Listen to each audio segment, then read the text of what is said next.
Avertissement. L'émission qui suit est une émission payée par ses commanditaires. Les propos tenus sont ceux des intervenants participant à l'émission et ne reflètent pas nécessairement les opinions des employés et administrateurs de VIA 95 FM. Bienvenue à l'émission Deux gars, une Bible. Deux gars, une Bible. C'est deux gars en mission pour faire connaître le vrai message de la Bible.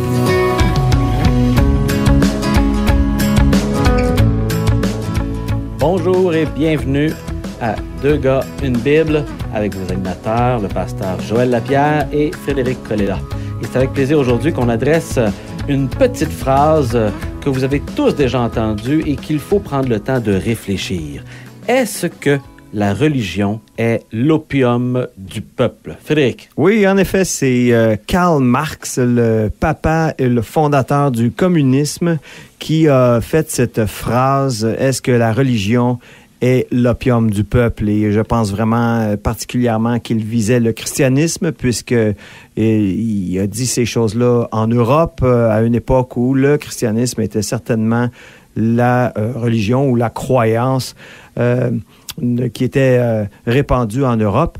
Et moi, j'ai tendance à interpréter ça un petit peu. Le christianisme est l'opium du peuple. C'est ça qu'il est en train de dire, là. Puis on veut adresser un petit peu cette question-là. Est-ce que le christianisme ou est-ce que la religion en tant que telle est l'opium du peuple? Et une des choses aussi qu'on voulait mentionner, c'est la faillite, à notre avis, du communisme, qui est fondée sur une croyance, d'ailleurs, qui est l'athéisme. Donc, Karl Marx était un athée et a voulu établir un système social où est-ce que tout le monde est égal et en réalité... Sans Dieu. Sans Dieu, mais ça marche pas. Parce que dans ces systèmes-là, si t'es pas d'accord avec le parti, ben on va t'éliminer. Et puis en Russie, on parle de millions de morts lors de leur révolution. En Chine aussi, avec Mao, des millions de morts. Un peu plus récent, au Cambodge aussi, dans les années 70. On n'a pas les chiffres exacts, mais de 2 à 2,5 millions de morts. Et ces actions-là sont cohérentes avec une religion ou un système de croyance qui nie l'existence de Dieu. Si Dieu n'existe pas, ben alors tu vaux rien. Et c'est vraiment important, ça, parce que aussitôt qu'on vient dans une croyance, diminuer la valeur humaine, qui à ce moment-ci, dans l'athéisme, n'a aucun sens divin, aucune origine divine, perd sa valeur. Tu es un produit du hasard, un produit de l'évolution, le plus fort mène. À ce moment-là, la valeur de la vie humaine a diminué. Et donc, pour Mao, il a tué plus de monde que toute la guerre de l'Europe de la Deuxième Guerre mondiale dans son propre pays. C'est incroyable. Oui, sur le dos du communisme. Mais est-ce que nous, on est si différents que ça? Je veux dire, au niveau de nos croyances dans notre société, Dieu est loin, où les valeurs de la Bible sont loin. Et il y a un génocide qui se passe présentement qu'on appelle l'avortement. On parle de millions et de millions que nous, on considère des êtres humains créés par Dieu. D'une grande valeur. D'une grande valeur, autant que n'importe quel, qui n'ont plus aucun droit et qu'on élimine. Et si Mao a tué 25 millions, je pense, ou 30, je ne sais pas c'est quoi les chiffres. Ça joue entre 50 et 75 millions. C'est incroyable. C'est aberrant. L'avortement, là, on est bien au-delà de tout ça depuis le temps que ça dure. Là. Mais ça, c'est une petite parenthèse. Oui, mais c'est des choses, des fois, qu'il faut mettre en perspective parce qu'on est dans une époque où on est un peu dans l'insécurité face à l'immigrant qui arrive, au nombre croissant et les Québécois de souche qui diminuent en pourcentage. Et là, il y a une insécurité. Mais effectivement, on se tue nous-mêmes en éliminant nos enfants et on le met sur le dos que c'est un droit. C'est ça. Et c'est là que c'est le danger, où ce que là, on a enlevé le droit de un pour le donner à l'autre. Ouais. On a méprisé la vie. Oui. Et ici, ce n'est pas du tout, on n'est pas du tout contre les progrès que le féminisme a pu apporter à bien des égards dans une société qui était déséquilibrée. Mm-hmm. Mais c'est toujours notre défi, hein, l'excès. Mm-hmm. L'excès. D'un bout de la pendule, on va à l'autre et là, on crée d'autres problèmes. Mais pour revenir à Karl Marx, oui. Quand il dit que la religion est l'opium du peuple, est-ce qu'il y a une personne qui peut se soustraire au concept de religion. Là, aujourd'hui, les gens dans notre société vont dire « Ah, toi, t'es religieux », impliquant que dans leur esprit, ils ne le sont pas. Pourquoi ils pensent qu'ils ne le sont pas? Parce qu'eux ne croient pas qu'il y a un Dieu. Mais la réalité, c'est que leur croyance qu'il n'y a pas un Dieu est un système de croyance. Ils ne s'en sortent pas. Tout le monde, dans ce sens-là, est religieux. Et donc, même Karl Marx, qui a son système de croyance qu'on appelle l'athéisme, lui, il s'élève dans son système puis il dit, votre système, vous qui croyez en un Dieu, c'est comme une drogue pour vous aider à composer avec les difficultés de la vie. C'est toujours avec l'idée que je regarde l'autre avec peu de valeur et avec condescendance, et je lui attribue des choses pour me remonter. C'est ça qu'on voit ici. Là. Ouais. Et finalement, on diminue la croyance de l'autre pour faire penser que nous, notre manière de penser, c'est mieux, mais en réalité, on a un schéma de pensée, un système de croyance qui amène chez nous aussi des choix, des actions au quotidien, une manière de percevoir l'histoire, l'être humain devant moi, et ça affecte toute ma manière de vivre. Exactement. Puis quand on arrive aux questions d'origine, aux questions de Dieu, aux questions d'éternité, personne ne peut prouver quoi que ce soit l'athée ou le croyant ou le chrétien ou n'importe qui. Ultimement, il y a un pas de foi qui s'est fait pour arriver à ces conclusions-là. Mais notre défi actuellement, c'est là où quand que Dieu est tassé de notre schéma de croyance, bien, qu'est-ce qui se passe? C'est le nous qui prend plus de place. Ouais. Et en ayant le nous, regardons autour de nous ce que ça produit. On retrouve de la confusion, on retrouve un mal de vivre, on retrouve une insatisfaction face à la vie, on retrouve des gens qui se lancent dans toutes sortes de choses pour assouvir cette quête intérieure et pourtant se trouvent insatisfaits. Et l'Évangile, donc la bonne nouvelle de Jésus-Christ, nous, on veut affirmer, c'est loin d'être une drogue. Je suis pas un drogué, j'ai pas besoin de mes croyances pour assouvir. Au contraire, mes croyances guident ma vie. Et puis, on a un texte dans Jacques qui explique clairement, et c'est un texte où est-ce que la Bible va utiliser le mot religion. Joël, tu pourrais-tu... Qui n'est pas utilisé souvent. Pour le lire, parce que ça va nous donner une définition de la religion dans un sens large. Là. Oui.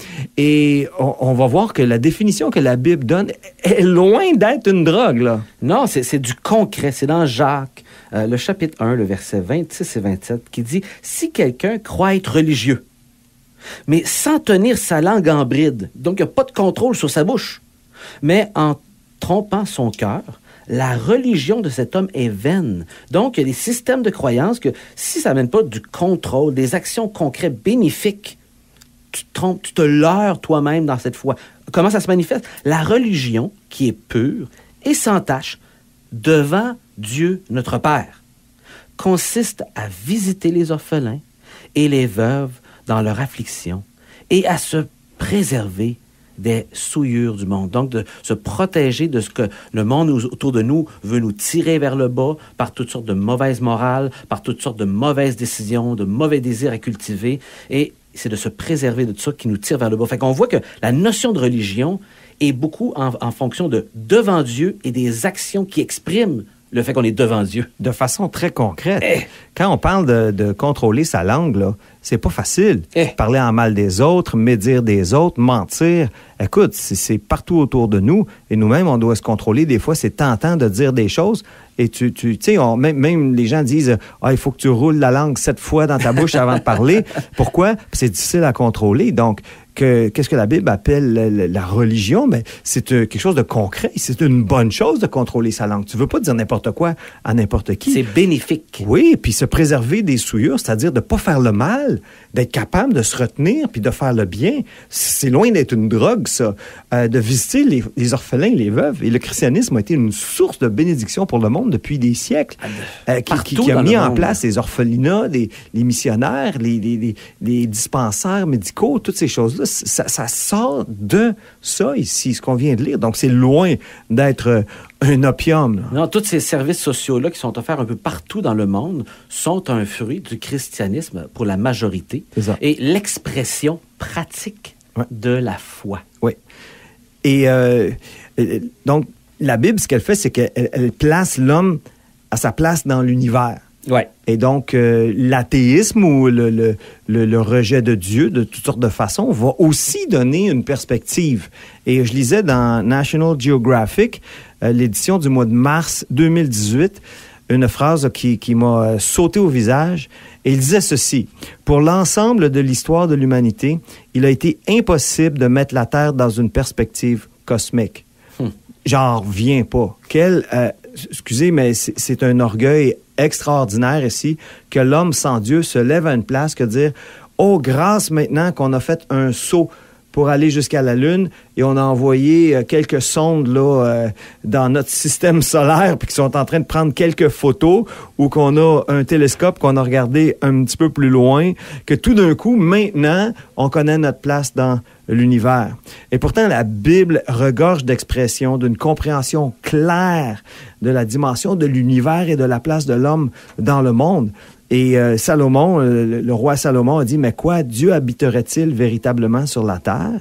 Parce qu'il avait construit un temple pour Dieu. Puis il dit, mais comment c'est possible que Dieu soit ici sur la terre dans un temple? Voici les cieux des cieux ne peuvent le contenir. Donc, il y a une perspective cosmique ici. Là, qui dépasse les limites de la terre. Là. Combien moins cette maison que je t'ai bâtie? Encore, dans les psaumes, David dit « Les cieux racontent la gloire de l'Éternel, l'étendue manifeste l'œuvre de ses mains. » Quand on regarde les étoiles, les planètes, l'univers, on voit la puissance de Dieu, c'est évident. Et même les découvertes récentes de la science concernant l'ADN, la complexité incroyable du code génétique nous déclare encore plus comment Dieu est grand. C'est loin d'être une drogue, ça. Donc, les gens peuvent dire bien des choses et pas être d'accord, soit, mais ils ne peuvent pas dire que la Bible n'a pas mis la Terre et l'humanité en perspective. Absolument. On ne peut pas dire ça. Absolument. C'est irresponsable devant tout ce qu'on peut lire dans la Bible à ce sujet-là, qui donne tellement d'informations sur notre place. Voilà, puis Dieu, la Bible établit Dieu comme le créateur du monde physique, de l'humain. Le monde est aussi habité de lois morales, comme il y a des lois physiques, il y a des lois morales. C'est mal de mentir partout dans le monde. C'est mal de trahir la confiance partout dans le monde. C'est mal de tuer quelqu'un. C'est des choses qui sont universellement implantées des l'homme. C'est comme une loi, là. Mm-hmm. Que notre conscience, créée par Dieu, nous dicte à tous, à quelque part, les choses qui sont bien et les choses qui sont mal. Et j'aime beaucoup le fait que la Bible soit un guide d'instruction fiable pour l'être humain. Absolument. Et cette notion-là de comprendre que n'importe qui va acheter un meuble ou qui va construire quelque chose va généralement prendre le petit manuel qui l'accompagne. Bon, il y en a qui le prennent pas souvent, puis... il y en a pas mal, je pense, qui le prennent pas. Peut-être qu'il y en a qui le prennent pas. Moi, quand j'achète un meuble Ikea, avec mes gars, on sort le papier, on l'étend à table, on prend notre temps, puis je montre aux gars à suivre le guide pour pas briser rien, puis arriver à la fin, puis arriver à avoir brisé quelque chose, mal fait quelque chose, oups. Puis j'ai chicané par ma femme pour dire, t'as bien qu'à suivre le guide, voyons, c'est du gros bon sens. J'ai changé la deuxième vitesse de la transmission de ma moto cet hiver. Ça, et puis, crois-moi, là, j'ai suivi les procédures à la ligne, là. Même jusqu'à serrer chaque vis. Là. Est-ce qu'un guide d'instruction, c'est une drogue? Ben oui, t'es dépendant, dans le fond, de ton guide. Donc, t'es drogué à ton guide. C'est ça que ça veut dire? C'est vraiment un drôle de raisonnement là, que Karl Marx a mis d'avant. Puis malheureusement, si on réfléchit pas, on peut se faire happer là-dedans. La Bible est simplement ce manuel d'instruction par le fabricant. Pour nous, les humains qui ont une valeur devant Dieu. Et de lire cette Bible, de prendre le temps de considérer ce message d'amour de Dieu, c'est de lire une lettre d'amour du fabricant pour comment faire un bon usage de l'être humain. L'Évangile, c'est pas une drogue, c'est pas un opium, c'est une invitation au repos de l'âme. Écoutez les paroles de Jésus ici. Venez à moi, vous tous qui êtes fatigués, chargés, je vous donnerai du repos. Qui peut dire qu'il n'y a pas besoin de ça? Prenez mon joug et vous recevrez mes instructions. Il nous offre pas un joint ici ou une seringue, là. C'est des instructions. Car je suis doux et humble de cœur, vous trouverez le repos de vos âmes. Et c'est ça dont on a besoin. La consommation d'antidépresseurs est épidémique. Même ici, au Québec, les gens... On ne veut pas condamner ça ou mépriser ceux qui en Non, font un usage. c'est pas ça Parfois, qu'on il y a veut un dire. usage nécessaire. C'est pas de ça qu'on parle. Ouais. On n'a rien contre cet aspect-là. Mais c'est l'usage excessif qu'on retrouve dans notre société qui est symptomatique. D'un mal d'air, Et voilà. d'une difficulté à composer avec les difficultés de la vie. Et justement, on a souvent des difficultés parce qu'on n'a pas la bonne perspective. Et donc, loin d'être un opium ou une drogue pour atténuer les difficultés de la vie, la Bible nous donne une perspective claire. Et voilà. Elle nous dit d'où on vient. Au commencement, Dieu créa les cieux et la terre. Elle nous explique la source de nos problèmes, car tous ont péché et sont privés de la gloire de Dieu. Et ça nous donne la solution de Dieu, que tous sont gratuitement justifiés par sa grâce, par le moyen de la rédemption qui est en Jésus-Christ. Car Dieu a tant aimé le monde Qu'il a donné son Fils unique afin que quiconque croit en lui ne périsse point, mais qu'il ait la vie éternelle. Est-ce que vous avez cette vie éternelle, chers auditeurs? On l'espère pour vous. C'est déjà tout le temps que nous avions. On aimerait vous inviter à nous faire part de vos questions, de vos commentaires. On apprécierait interagir avec vous. Vous pouvez passer par notre Facebook, Deux gars, une Bible, ou nous communiquer par l'adresse hotmail, Deux gars, une Bible, tout écrit ensemble, hotmail.com. Si vous cherchez un lieu de célébration, pourquoi pas venir nous visiter à l'Église Baptiste Évangile de Trois-Rivières, l'Église Vie Nouvelle à Trois-Rivières. Ça nous fera plaisir de vous rencontrer et de vous accueillir parmi nous le dimanche matin à nos célébrations, que vous pouvez trouver l'information facilement sur l'Internet.